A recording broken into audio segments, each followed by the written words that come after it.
Feel the cold, biting weight of steel shackles on your wrist. The ultimate credit event for a man who once commanded a $100 billion a year state enterprise. Would you have used your final hours to protect the nation's remaining reserves, or would you have focused on burning the ledgers of a global narco state to hide the paper trail? I'm Marion B. I have an MBA in Finance and Accounting, and on today's MBA Audit, we're deconstructing the $120 billion sovereign collapse and the pre-dawn capture of Nicolas Maduro. I've got Elias with me. He's the guy you call when you need to track dark fleet oil tankers or state-level shell games. Elias, level with me now.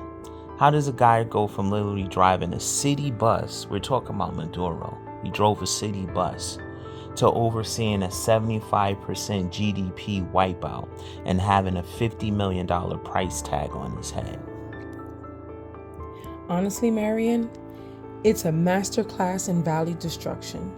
When Maduro took the keys in 2013, the fundamentals weren't just bad. They were rotting. His predecessor Chavez treated Petro de Venezuela, Venezuela's national oil and gas giant, like his own personal ATM. He gutted the operating expenses just to keep his social programs afloat. But Maduro, he took that mismanagement and pivoted to a straight-up criminal enterprise. As the economy cratered, we're talking a 75% contraction. Way worse than the Great Depression. He realized the only way to keep his generals paid was to find illicit revenue streams. He didn't just watch the collapse happen, he built a black market monopoly. By 2020, he wasn't really a head of state anymore. He was the CEO of the cartel of the Suns. That $20 million bounty, that's just a risk premium for a guy using diplomatic planes and shadow tankers to move 200 tons of cocaine. 3 a.m., January 3rd, 2026. The worker president finally hit his terminal systemic default. When Delta first put he wasn't in a suit. He was in a sash. He was in a gray Nike tech. It's wild. The same Nike tech gear you see in American gangster rap music videos, except this was a hostile repossession of a failed state. This wasn't a video. Just imagine being a regular worker there. Your country has more oil than Saudi Arabia, but your life savings were deleted by 130,000% hyperinflation. And you see this guy on TV in a bus driver jacket acting like he's one of you, Maduro. This is what he used to do. While his inner circle is moving billions in white powder, and you know what I'm talking about. Could you have seen through that populist theater, or would you have just seen the total equity evaporation of your kid's future? That's the question. Now fast forward, after months of the U.S. Navy freezing every dark fleet tanker, the cash finally ran out. The loyalty dividends to the military stopped clearing, and the regime hit what is called a ledger insolvency. Elias, one question. The U.S. were hitting those drug boats for months now. From where you sit, was this the same humanitarian mission, or was it just a surgical liquidation of the supply chain? Let me know. It was a foreclosure on the cash flow, plain and simple. The U.S. didn't just go after boats, they went after shipping and receiving department of a cartel. By treating those generals like a hostile corporation, they created a liquidity crunch. So brutal, the regime couldn't even afford to keep the lights on. I saw a person online say Maduro's bus finally ran out of gas. To really understand why the books are this messy, you gotta look at the guy Maduro called his eternal father, Hugo Chavez. Back in the day, Chavez was an oil rock star. He was nominated for a Nobel Peace Prize several times, and he won the Presidential Medal of Freedom in 1994. Oil was sitting at $100 a barrel, and he was spending cash on everything for his people, schools, hospitals, you name it. But here's the one thing. He was also building the shadow board of directors. He handed the keys to the ports and the oil fields to the military. He had enough charisma capital to keep people looking at the shiny new projects while he was effectively mortgaging the nation's future. By the time he checked out in 2013, he saddled PDVSA, also known as Petróleos de Venezuela, the state oil giant with over $100 billion in debt. Production was already on a terminal slide and the gold rush was officially over.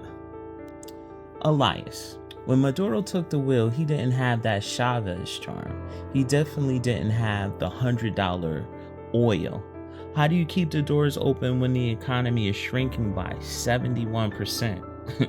I mean, that's not just a recession. That's a total systemic liquidation. You're right, Marion. It was a complete fire sale.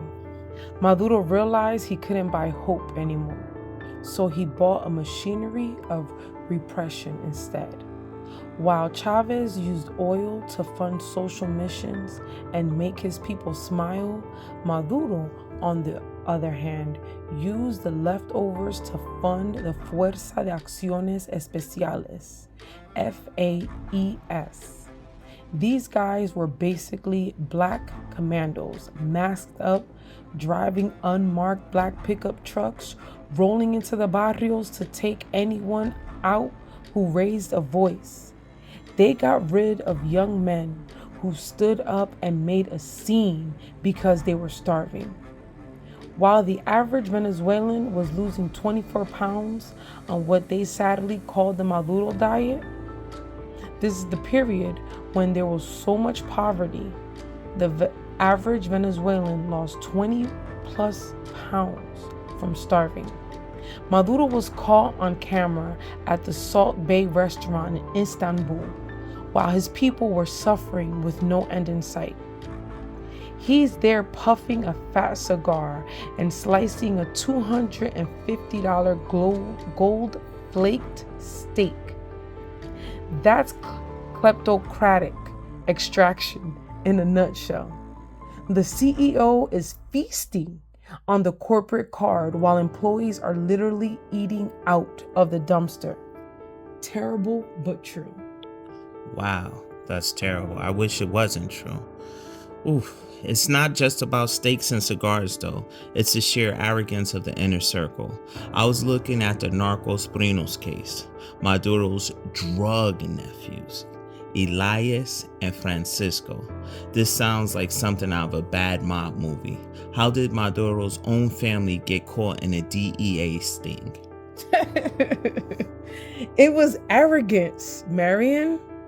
In 2015, two of Maduro's nephews, Efrain and Francisco, were arrested in Haiti after trying to move 800 kilograms of cocaine into the U.S.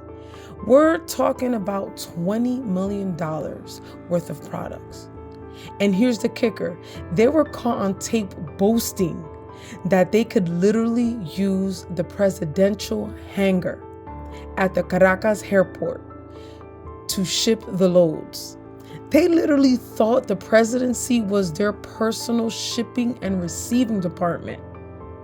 Wait. They actually said they were doing it for the family?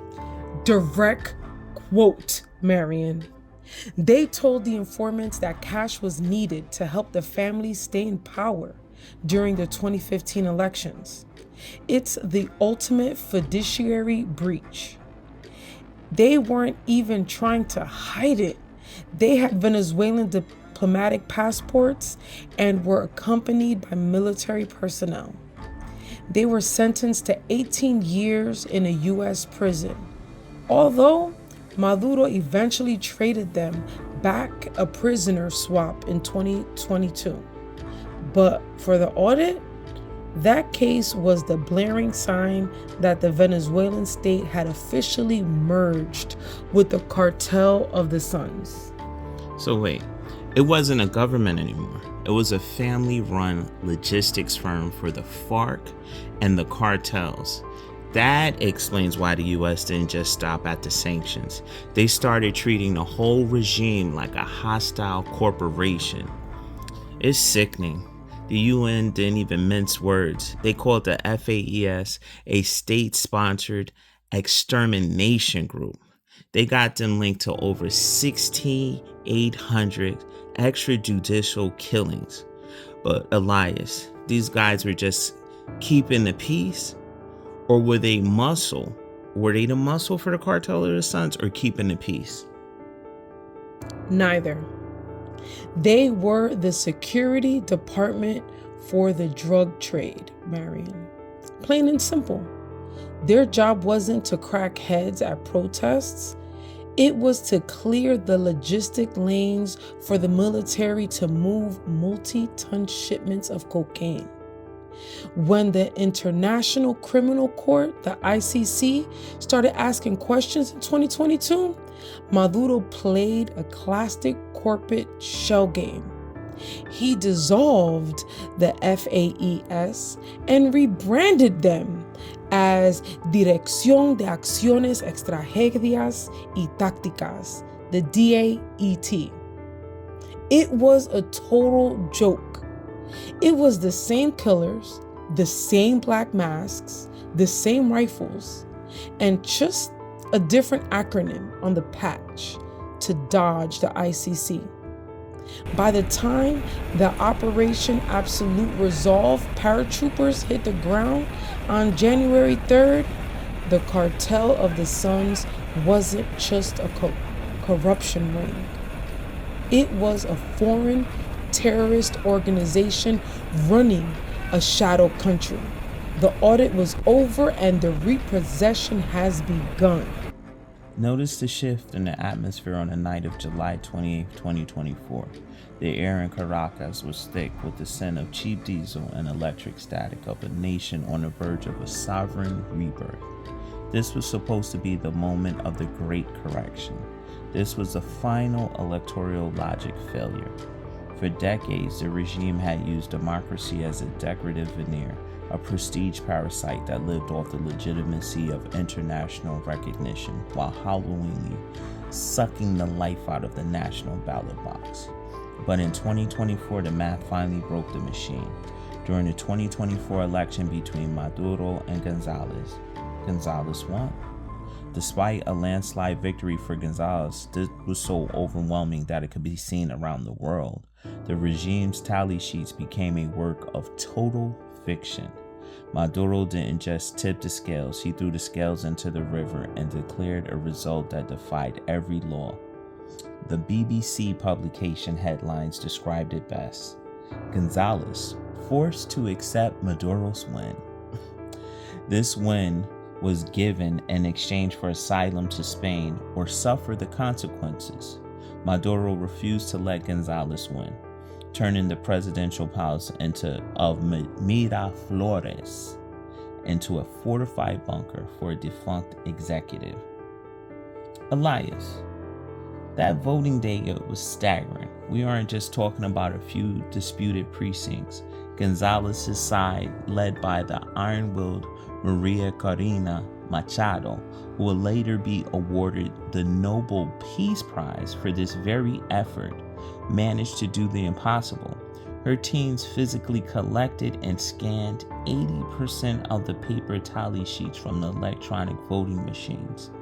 The raw data showed Edmundo Gonzalez defeated Maduro by more than a 2-1 margin. When Attorney General Pam Bondi announced the indictment of the Southern District of New York, we were seeing charges of narco-terrorism conspiracy.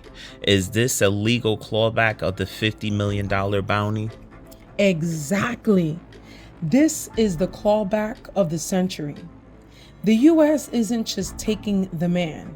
They are going after the $12 billion in the gold blood, in the oil revenues he stashed in Turkish and Russian shell companies.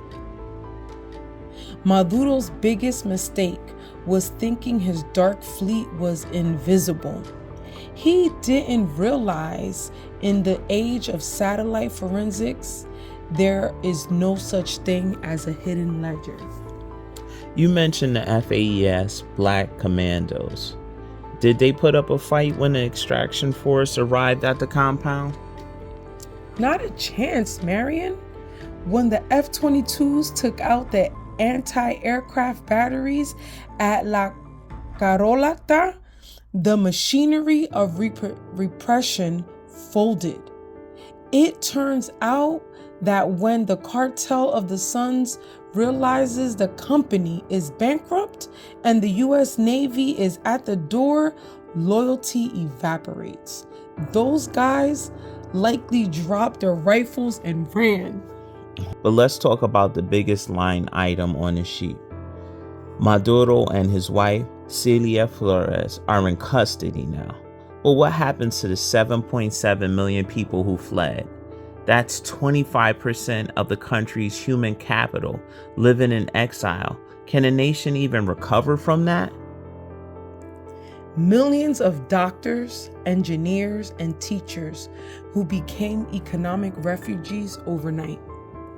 In places like Doral and Lima, people were celebrating in the streets, but this reality is complicated. We have to keep these people fed and sheltered in host countries. So the audit doesn't end with Maduro in jail. It ends with those 7.7 million people see a reason to reinvest their lives back into the country, and the remaining people can survive. In business, an institutional fracture is a conflict between organizations in the system. The fracture is terminal when the leader, Maduro, values his own survival over the company's existence, Venezuela. He could have tried to turn his country around, but he didn't. I'm Marion B, and this has been an MBA Audit. Thank you for listening.